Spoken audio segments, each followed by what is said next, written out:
Premier sujet que j'aimerais aborder, c'est le sujet des contrôles fiscaux, contrôle fiscal. Oui, Donc, je pense c'est la bête noire des entrepreneurs en France. oui, Il y en a de plus en plus. Je pense que tout entrepreneur a déjà eu au moins un contrôle fiscal dans sa vie. oui. Donc, j'ai des chiffres enfin, le contrôle fiscal en France, c'est une manne hyper importante pour l'État. Ils en ont besoin parce que Exactement. je pense que les gens trichent beaucoup. Oui. Est-ce que tu peux me donner ton avis là-dessus? On dit il y a un contrôleur fiscal derrière chaque individu. Tu vois. Et le contrôle fiscal, j'en ai eu 50. Tu vois. Bon, c'est en fonction, bien sûr, du nombre d'entreprises que j'ai eu. J'ai eu peut-être 200 entreprises en France, 3000 salariés, donc j'en ai eu 50. Le contrôle fiscal, il faut savoir une chose. Quand le contrôleur il vient, c'est pour prendre de l'argent. D'accord? Parce que le contrôleur fiscal, il faut le payer. Donc, quand il vient, il faut qu'il parte avec un minimum. Ça peut être 10 000 euros, ça peut être 20 000, 30 000, ça peut être 1 million. Mais il vient parce qu'il touche des commissions sur ce qu'il va redresser. Ah ouais. Ah oui, ils sont payés il y a des commissions. D'accord? Et il a un quota à respecter. C'est comme ça, c'est du business. Hein, c'est du business. Et donc, si tu veux, la plupart sont sous contrôle fiscal. Donc, il faut faire attention, avoir des très bons experts comptables et c'est pas suffisant. Et tu es dans un pays où la pression fiscale est telle qu'il y a beaucoup de gens qui trichent. On va pas se mentir, on en a parlé dans des précédents podcasts. L'ascenseur social, fiscal dans les pays européens, dans certains pays et notamment la France, sont bloqués. Quand tu arrives aujourd'hui, on en est où? Et les gens peuvent vérifier parce que je vois des gens qui parlent des fois sur TikTok et autres, mais il faut aller vérifier. L'IS, il est à 25%, il monte jusqu'à 33% selon ton bénéfice. Et il ne faut pas oublier que la flat tax, c'est une réalité, une flat tax à 30%. La flat tax, c'est un cadeau de Macron. C'est pas sûr que ça va rester. Déjà, ils discutent pour l'augmenter à 40%, la flat tax. Et demain, tu peux avoir l'extrême droite qui va passer au pouvoir. Il cherche à augmenter l'imposition. Ou si c'est la gauche, il cherche à augmenter aussi l'imposition. Donc, tu vas te retrouver avec un IS peut-être à 30%, une flat tax qui va monter à 40%, tu te retrouves à 70%. C'est énorme. C'est énorme. C'est une pression fiscale qui est énorme. Si tu rajoutes à ça les contrôles fiscaux, tu ne gagnes plus rien. Donc, les gens, en France, tu ne peux pas devenir riche si tu ne triches pas. Et le gouvernement le sait. Donc, en fait, compte, ils font en sorte que tout le monde triche un peu pour pouvoir, pendant les contrôles fiscaux, aller punir ces gens-là. Ouais.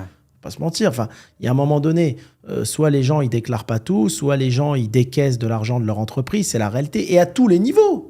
Tu vas aller, je sais pas moi, tu vas même prendre un taxi, il va te dire non, s'il te plaît, paye-moi pas en carte bleue, paye-moi en espèces, il va couper la course, ça va être du taxi, Uber, ça va être chez le coiffeur, ça va être chez le restaurateur, je te baisse un peu le prix, mais paye-moi pas en carte bleue. Tout le monde cherche à tricher. Tu comprends? Ouais. Et moi, ce qui me surprend de plus en plus en France, ça fait 20 ans que j'ai fait du business là-bas, c'est qu'aujourd'hui, les gens, ils n'ont plus une vision à long terme, les entrepreneurs. Ils ne disent plus, j'ai envie de monter une superbe entreprise pendant 10 ans, 20 ans. Il essaye d'aller mettre des douilles le plus rapidement, clairement, prendre son argent et partir. Ouais. Mais c'est bizarre que l'État ne se pose pas de questions parce que je pense qu'ils se disent, c'est tous des tricheurs, on a une grosse pression fiscale, qu'on réduise la pression fiscale ou qu'elle soit plus importante, ils vont quand même tricher les gens.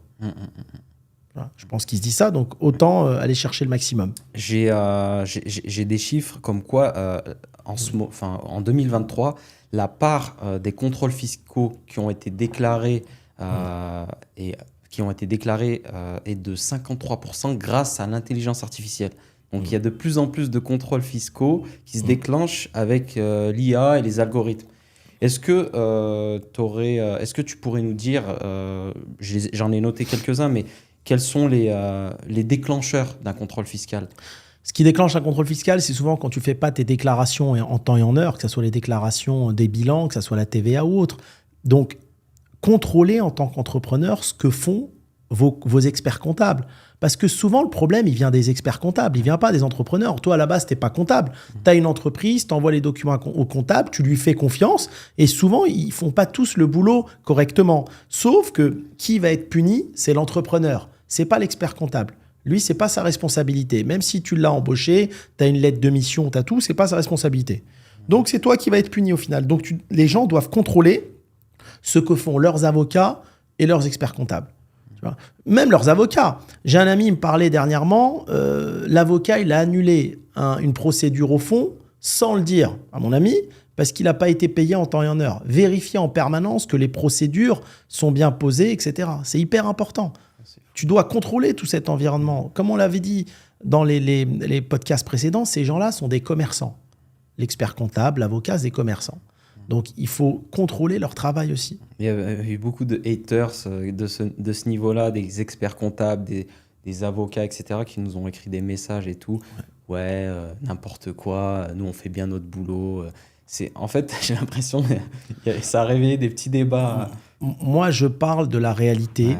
Je parle d'un parcours entrepreneurial qui est entouré que d'entrepreneurs. La plupart de mes amis sont entrepreneurs. Et donc, on échange en permanence. D'accord ? Et la plupart des gens que je connais qui ont quitté la France, d'accord, c'est souvent suite à des redressements fiscaux injustifiés. Parce qu'il ne faut pas croire que le contrôleur fiscal est juste. Tu sais, on va en parler même avec les banques, avec tout. Les gens, quand ils démarrent dans leur business, ils sont assez jeunes, ils croient que le système est juste. C'est pas vrai. Le contrôleur fiscal, moi, tu sais, j'étais à un mariage une fois, il y avait 3 contrôleurs fiscaux à ma table. Des jeunes qui sortaient d'études. Ils ne savaient pas que j'étais dans les affaires.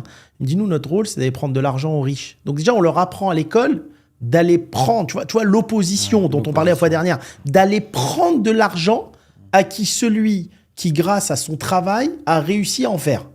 On leur apprend ça. Ouais, t'imagines un peu l'opposition. Ouais. Et donc, les contrôleurs fiscaux, ils tentent. Il va te mettre un redressement de 500 000, 1 million, et après, à toi de te défendre. Ouais. Tu te défends, et après, le deuxième gagnant, c'est les avocats, qui eux aussi vont prendre de l'argent. C'est pareil qu'un redressement fiscal. Parce que, attention, les avocats fiscalistes, c'est les pires. C'est les pires. D'accord ? Tu peux vérifier sur les forums, etc. C'est les pires. Et après, donc, aux gens de se défendre. Ouais. Donc, mauvaise déclaration pas en temps et en heure. Oui. Ensuite, à quoi d'autre ? Mauvaise déclaration. Ensuite, l'administration fiscale travaille par sujet. Par exemple, cette année, ils vont s'attaquer aux boucheries. Parce que, comme ça, ils ont décidé, l'année prochaine, ils travaillent par activité. C'est par exemple les coiffeurs, les barbershops. L'année d'après, ça va être ceux qui installent des bornes. Ils choisissent tous les ans, il y a un domaine d'activité ou deux sur lesquels ils vont se concentrer pour aller faire les contrôles fiscaux. Et domaine à risque aussi, peut-être ? Domaine à risque, la restauration. Pour eux, il y a de l'espèce, donc c'est un domaine à risque. Les coiffeurs, pour tous ces domaines-là. Le transport, enfin, ils vont travailler dans tous ces domaines-là. J'ai vu aussi qu'énormément de contrôles fiscaux partaient de dénonciations. Énorme, mais aujourd'hui, l'État te rémunère. L'administration fiscale, elle peut payer ceux qui dénoncent. Ouais. Ils dénoncent. Mais tu vois bien, en France, le voisin, tu mets une piscine, elle n'est pas déclarée, c'est ton voisin qui va envoyer un courrier. Ils ont que ça à faire. Ah, c'est vrai. À l'État. Les concurrents aussi, les salariés. Ouais, les salariés, tu le payes 2 jours en retard, il envoie une lettre au prud'homme et l'autre à l'administration fiscale. Tu vois ce que je veux dire ? Non, mais aujourd'hui, entreprendre en France, moi, j'ai beaucoup de mérite pour tous les entrepreneurs parce que t'es tiré par tes salariés qui veulent tous que tu finisses au prud'homme, par l'État qui vient prendre tout ce qu'il y a à prendre, par les concurrents. T'es émaillé dans tout ce système et c'est très difficile. Ça demande beaucoup de persévérance, de résilience et de courage. Attention, il n'y a rien qui va dans le sens de l'entrepreneuriat, comme certains pays concurrents aujourd'hui aux pays européens et où vraiment tu as un mindset d'entrepreneur. Ouais, très différent. Tu as également aussi tous les contrôles fiscaux qui peuvent être... J'ai vu ça il y a quelques semaines. En fait, des fois, tu as ta banque, oui. tu as ta société, comme tu dis, tu fais des mauvaises déclarations. Les gens, ils ne se rendent pas compte, mais avoir des banques, ils se disent, bon, je vais avoir une banque ici, une banque dans un autre pays, en Europe, etc. Mais ils ne savent pas que les données, elles transvasent. Et souvent, tu as des contrôles fiscaux qui partent de là. Mais ça va même plus loin que ça. Déjà, quand ils te font un contrôle fiscal, avant même